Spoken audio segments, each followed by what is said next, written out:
Les vidéos précédentes ont été consacrées à la maladie. Comprendre et connaître mieux les maladies est passionnant et constitue un centre d'intérêt profond pour tous les soignants, quels qu'ils soient. Toutes ces personnes qui consacrent leur vie professionnelle ou leur temps libre à soigner, à apaiser les douleurs physiques et les souffrances mentales, à guérir, parfois à sauver les gens qui sont malades. Et tout cela pour retrouver un état de bonne santé. Alors la bonne santé, c'est bien plus que l'absence de maladie. La bonne santé, c'est un état de bien-être physique bien sûr, mais aussi mental et social. Nous allons voir ensemble en quoi la respiration participe à cet état de bien-être, de qualité de vie qui nous rapproche du bonheur, le bonheur qui est cet état de plaisir et d'équilibre où ce que nous faisons et ce que nous sommes ont du sens pour nous.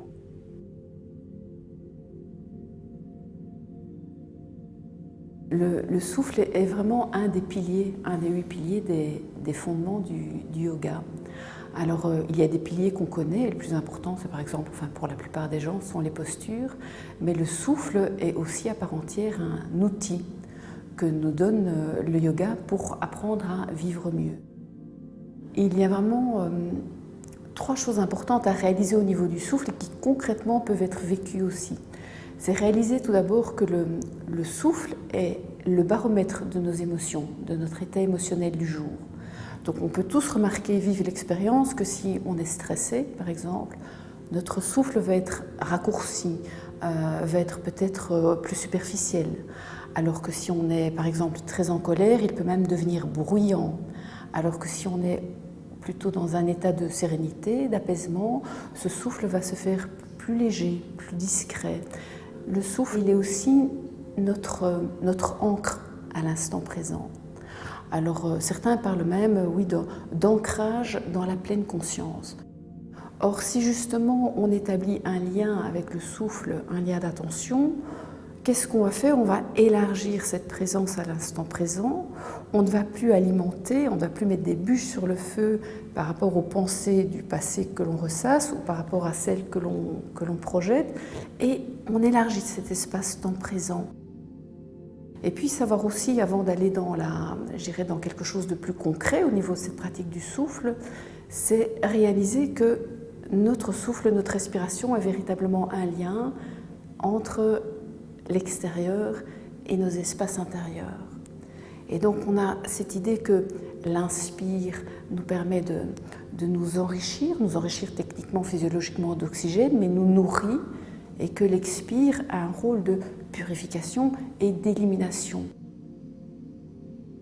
On peut en conclure en disant simplement que respirer, porter son attention sur le souffle, en tout cas dans le cadre du yoga, c'est avant tout une expérience. Donc c'est difficile de mettre des mots sur quelque chose qui est d'abord de l'ordre du ressenti. Vous pouvez en plus commencer à vous concentrer. On peut en fait utiliser l'hypnose pour des interventions chirurgicales à la place d'une anesthésie générale pour certaines interventions. Et donc certains patients aiment bien parce qu'ils n'ont pas envie d'avoir une anesthésie générale pour des raisons qui leur sont propres. Et donc alors on peut leur proposer cette technique. C'est le principe de pouvoir envoyer son esprit ailleurs pendant que le corps reste ici. Donc c'est quand on dit que les enfants sont dans la lune ou qu'ils regardent des mouches voler, c'est ce principe-là. Ils sont indifférents à tout ce qui les entoure et leur esprit est ailleurs. On va se calquer sur la respiration du patient, lui parler sur l'expiration et dire des mots en fin d'expiration, ça va avoir toute une portée vraiment importante et ça permet aussi d'avoir une alliance avec le patient. C'est ce qu'on appellera la communication thérapeutique, c'est-à-dire que même dans le fait de communiquer, on devient déjà thérapeutique pour le patient. Quand les femmes ont des contractions douloureuses et qu'elles respirent de manière anarchique, on prend le temps de vraiment se poser, de les faire respirer lentement, souffler. Ça leur amène vraiment un apaisement et la contraction passe et elles se sentent beaucoup mieux.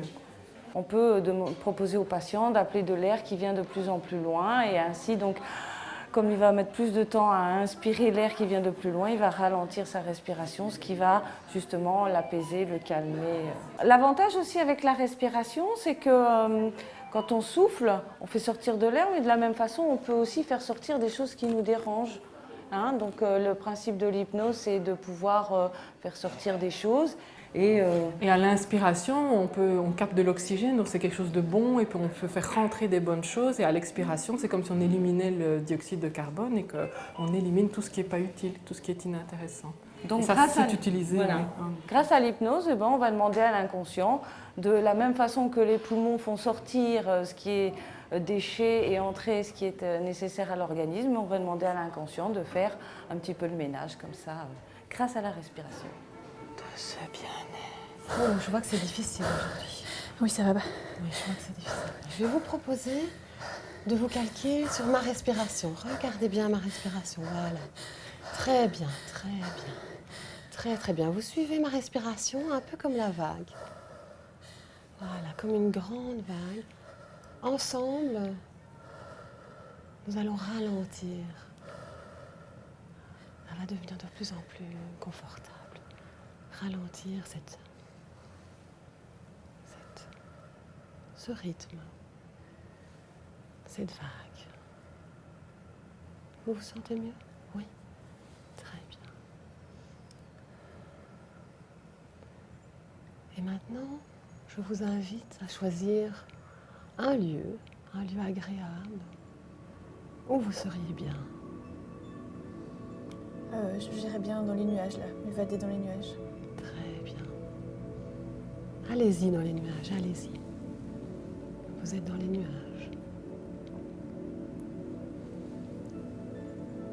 Et tout votre corps se détend avec une certaine légèreté.